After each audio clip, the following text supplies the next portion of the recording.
Halo adik-adik semua, kita akan lanjut dengan materi kelas 5, IPAS bab 2, Harmoni dalam Ekosistem. Topik B, transfer energi antar makhluk hidup. Untuk pertanyaan esensial ini akan kita jawab di akhir. Kita lihat dulu ada percakapan.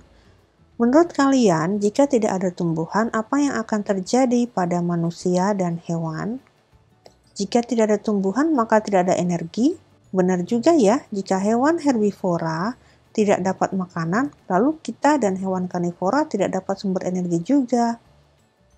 Hewan herbivora jadinya tidak ada makanan. Mereka mendapatkan energi dari memakan tumbuhan. Jika kalian perhatikan jaring-jaring makanan, sadarkah kalian bahwa hewan dan manusia sangat bergantung pada tumbuhan sebagai sumber energi? Ya, jadi ada yang bergantung secara langsung seperti hewan herbivora dan manusia, ada juga yang tidak langsung seperti hewan-hewan karnivora. Nah, tumbuhan mendapatkan energi dari cahaya matahari.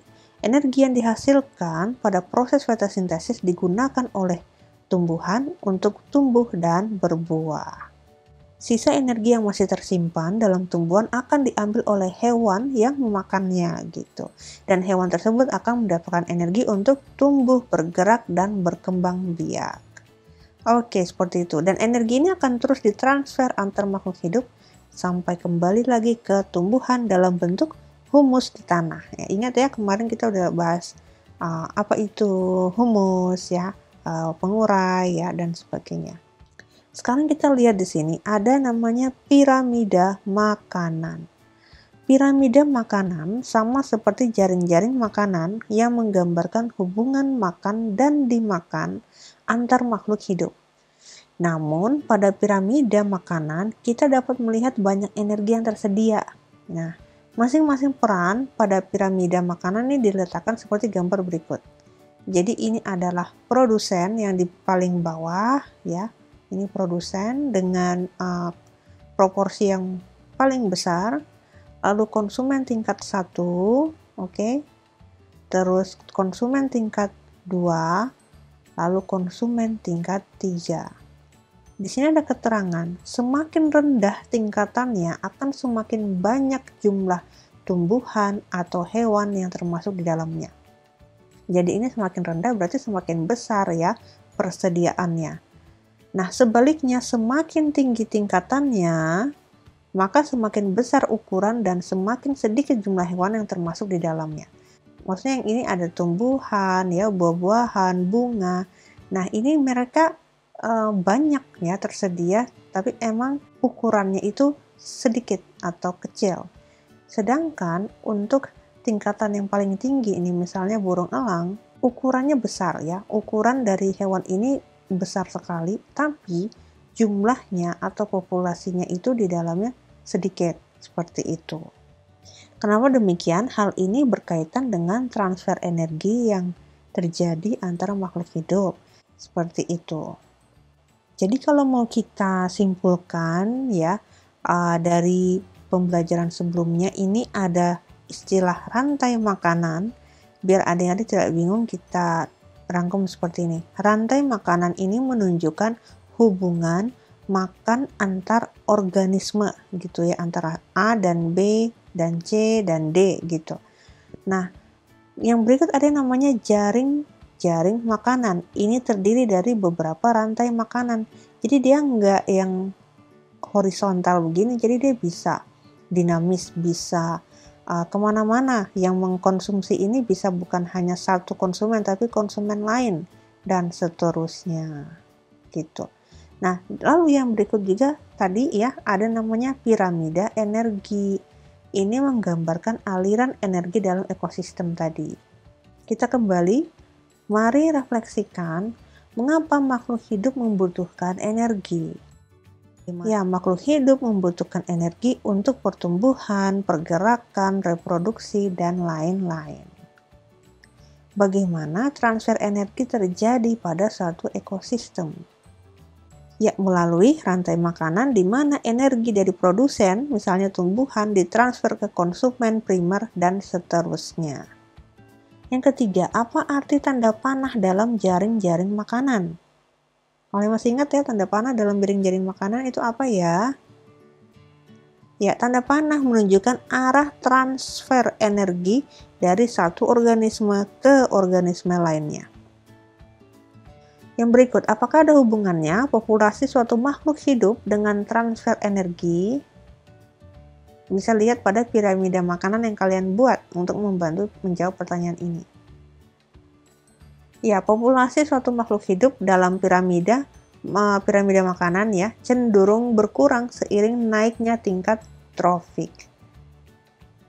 Yang kelima, apa yang membedakan jaring-jaring makanan dan piramida makanan? Tadi kita udah simpulkan ya, apa itu rantai makanan, jaring makanan, kemudian piramida makanan atau piramida energi.